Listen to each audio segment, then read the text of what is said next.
코인게코 마켓캡 시총이 1조 달러 밑으로 지금 떨어지면서 이더리움이 10% 이상 하락을 하면서 오늘 머지는 성공적으로 됐지만 머지하는 순간부터 하락하기 시작을 했습니다. 자, 예상은 했지만 정확한 예상대로 돌아가는 것 같다. 연준이 금리 인상하기 전까지는 인플레이션, 물가 상승률이 그렇게 높지 않을라라고 생각을 했습니다. 하지만 연준이 금리를 계속적으로 올리면서 우리는 큰 파도의 실체를 지금 보고 있는 것입니다. 우리가 이거를 무시해서는 안 된다는 것을 이제야 알게 된 겁니다. 인플레이션으로 금리를 올리면서 강달러가 시작됐죠. 그래서 이렇게 튀르키예 같은 경우는 달러 대비 26%, 아르헨티나 페소도 마이너스 26%, 일본 엔화조차 17%, 영국 파운드와 14% 이렇게 달러화 각국 환율이 이렇게 별로 좋지 않게 되고 있습니다. 한국도 1,400원, 1,500원 이상 갈 것으로 보이지만 지속적으로 오르진 않는다. 어느 순간에서부터 다시 하락을 하면서 미국으로 몰렸던 자본이 다시 세계 각국으로 가면서 무너지는 나라가 속속 나올 것으로 예상이 됩니다.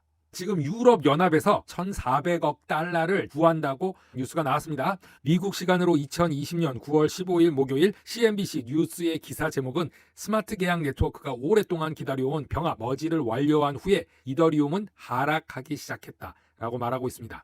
이더리움 네트워크가 병합 머지라고 하는 지분증명 합의 메커니즘으로 마이그레이션을 완료한 후 이더리움 가격은 코인게코에서 10% 하락 중에 있습니다.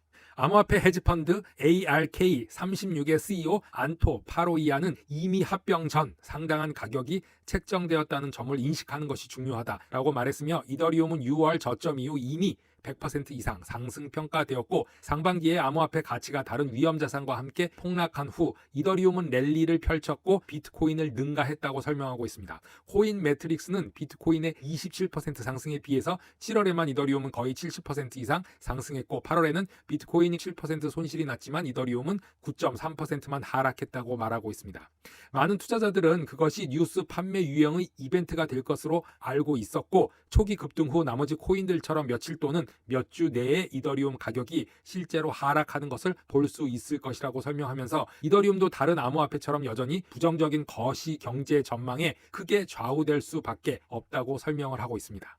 CNBC는 현재 하락을 하고 있지만 에너지 효율 방식으로 네트워크가 개선할 수 있는 능력이 되었고 이더리움에 계획된 기술 업그레이드를 몇 달 동안 응원해 왔으며 암호화폐의 짧은 역사에서 가장 중요한 순간 중에 하나였다고 평가를 하면서 암호화폐 시장에 많은 사람들이 이더리움의 인기 있는 거래를 모니터링하고 있고 포크 버전의 이더리움 토큰을 얻기 위해서 현물 이더리움을 구매하고 선물을 공매도 하고 있다고 말하면서 합병 후 거래는 완화될 것을 예상한다고 말하고 있습니다. 오코인의 CEO 제이슨 라우도 CNBC에서 크립토 월드와의 인터뷰를 통해서 이제야 합병이 이루어졌고 트레이더와 펀드가 스스로 포지셔닝을 하고 있으며 이더리움 병합은 실제로 더 많은 확장성을 가져오고 이더리움 네트워크의 성능을 업그레이드 할 수 있는 일련의 업그레이드 중 한 단계에 불과하므로 장기적으로 보고 있다고 말하고 있습니다. 오늘 미국 의회에서 SEC가 증언을 했는데요. 미국 상원은행 주택 및 도시문제위원회에서 갠슬러는 많은 암호화폐 회사들이 SEC의 토큰으로 등록해야 된다라고 말했습니다.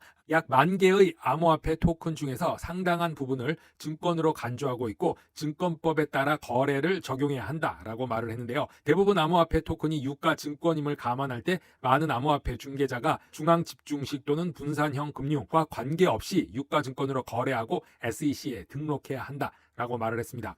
SEC 직원들에게 암호화폐 회사와 기업가와 협력해서 등록 절차를 지원하도록 지시했다라고 말했습니다. 갠슬러는 SEC는 이 과정에서 약간의 유연성을 제공할 것이라고 말했습니다. 자기 혼자 스스로 결정하고 자기 혼자 스스로 하는 것 같은 약간 이상한 행동을 하고 있는 것 같이 보이는데요.